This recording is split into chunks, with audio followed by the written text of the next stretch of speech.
You make it past security. Bags on the belt, boarding pass in hand, and then comes the agent holding your suitcase like it's a crime scene. Inside? Not a weapon, not a battery, just a can of cooking spray, or a bottle of glue, or that curling iron you've used for years. Confused? Most people are. Because while 2025 brought a wave of new TSA bans, the truth is, some of the strictest rules have been in place for years. Quietly, silently. Catching travelers off guard, one harmless item at a time. In this part of the video, we're digging into the everyday things you didn't know were banned, and the surprisingly big consequences they can trigger when packed wrong. It sounds harmless. You toss your power bank in your checked bag, zip it up, and forget about it. After all, it's just a battery, right? Wrong. On January 28, 2025, a fire broke out on Air Busan 391 while it was still on the ground. The source? A damaged power bank stowed in an overhead bin near row 28. It overheated, caught fire, and prompted the cabin crew to initiate emergency procedures. 7 passengers were injured. Fortunately, the situation was brought under control before takeoff. That incident happened in the cabin, where people noticed the smoke, grabbed a fire extinguisher, and acted fast. Now imagine the same battery catching fire deep in the cargo hold. No one sees it. No one stops it. And that's exactly why TSA bans lithium-ion power banks from all checked luggage. If it's got a lithium battery inside and it's not installed in a device, it has to stay in your carry-on. Most airlines allow up to 100 watt-hours, or 160 if approved. The terminals need to be covered, and loose batteries should be packed in a protective case. Still thinking about slipping it into your check bag anyway? Don't. TSA scans for these. They can pull your bag, delay your flight, and in some cases, issue a civil fine up to $1,500.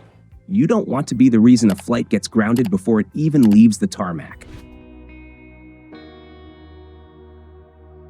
Vape pens are small, easy to pack, easy to forget about, until TSA finds one glowing in your checked bag, and suddenly, you're in for a very different kind of smoke break.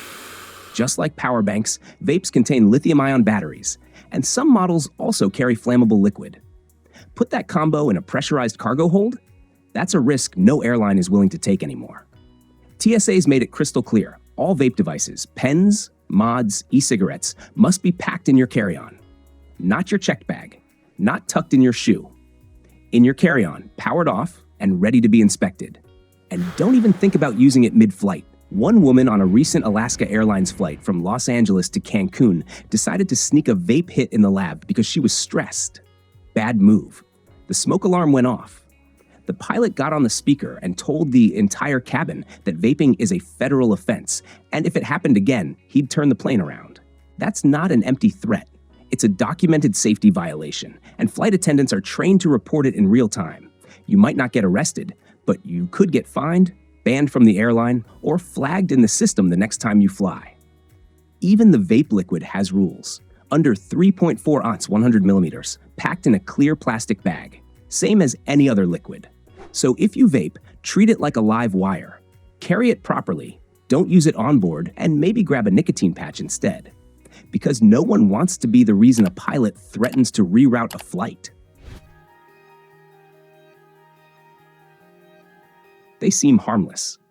A can of hairspray, some deodorant, maybe even that trusty cooking spray you always travel with for Airbnb brunches.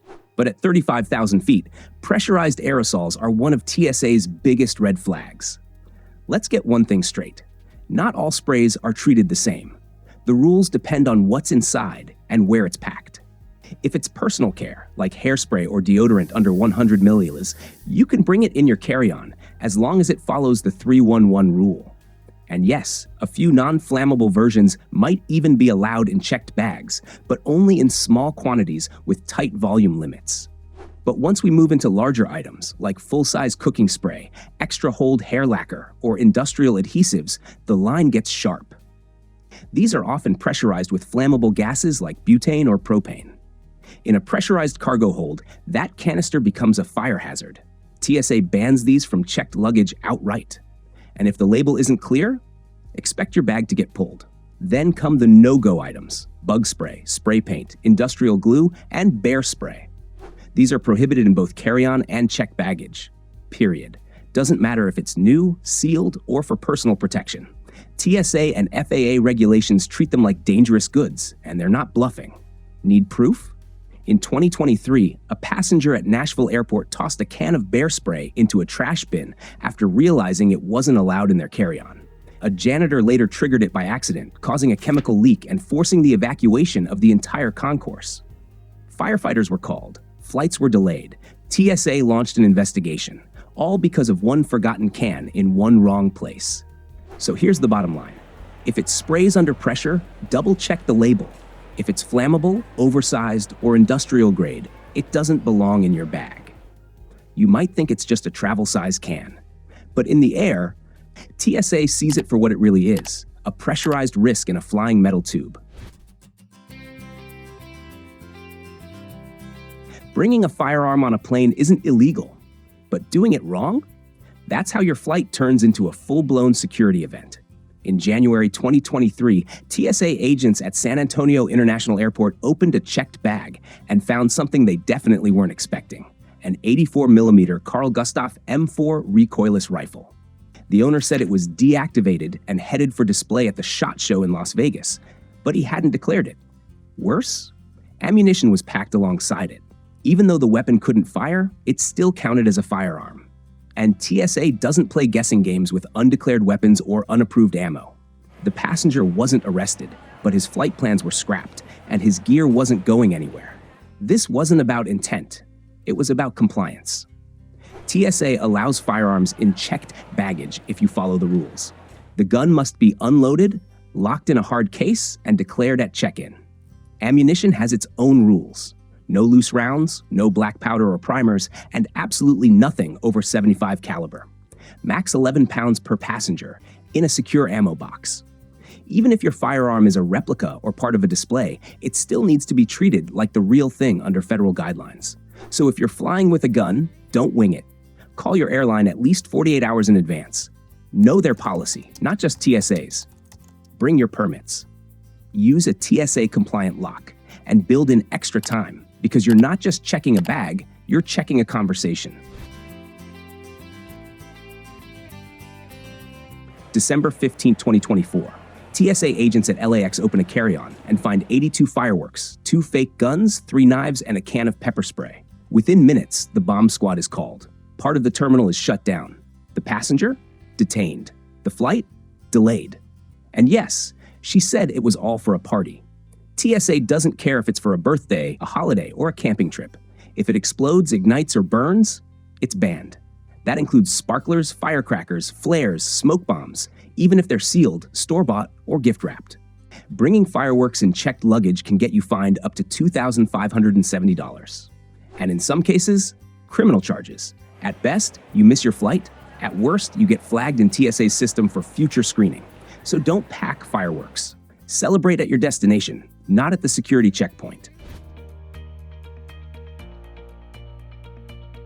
Beyond fireworks and aerosols, there's another category that often gets overlooked: glues, resins, and hobby solvents. These aren't under pressure like spray cans, but many of them are just as dangerous. Rubber cement, model glue, and certain resin hardeners often contain highly flammable chemicals like acetone or toluene. It only takes a small leak and a bit of heat for vapors to build and turn your suitcase into a chemical hazard. The FAA classifies most of these as hazardous materials, and TSA bans them from both carry-on and checked bags. Even sealed bottles can be confiscated, and depending on the contents, you could be fined anywhere from a few hundred to nearly $14,000. So if it smells like a garage, burns like nail polish remover, or has a warning label you can't pronounce, don't fly with it. Ship it, replace it, or leave it behind. Because just a craft project stops sounding harmless the second TSA opens your bag in a sealed metal room.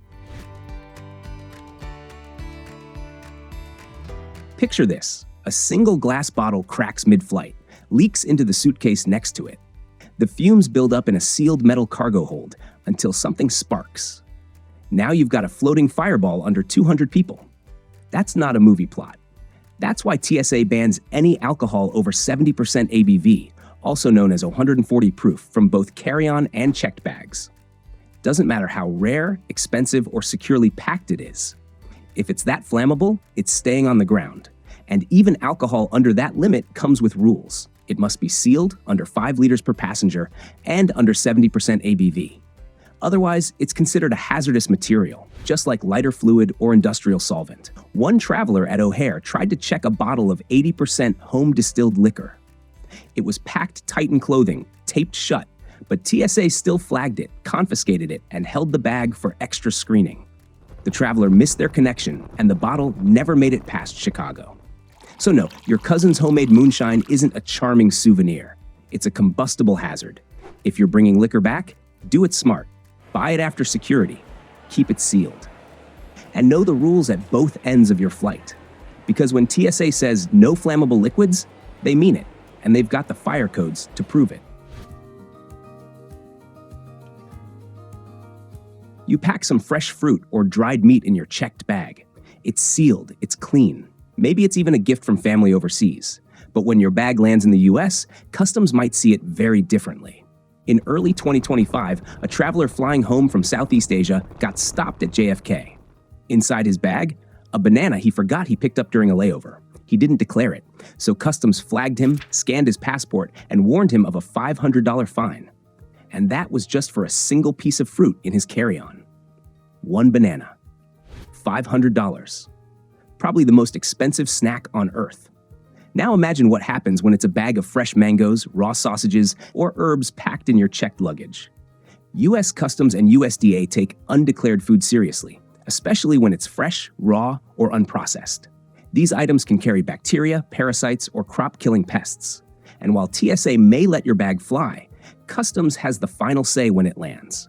If you bring in undeclared agricultural goods, you can be fined up to $1,000, even on a first offense. You may also be detained, questioned, and flagged in the system for future trips. So don't assume it's just food.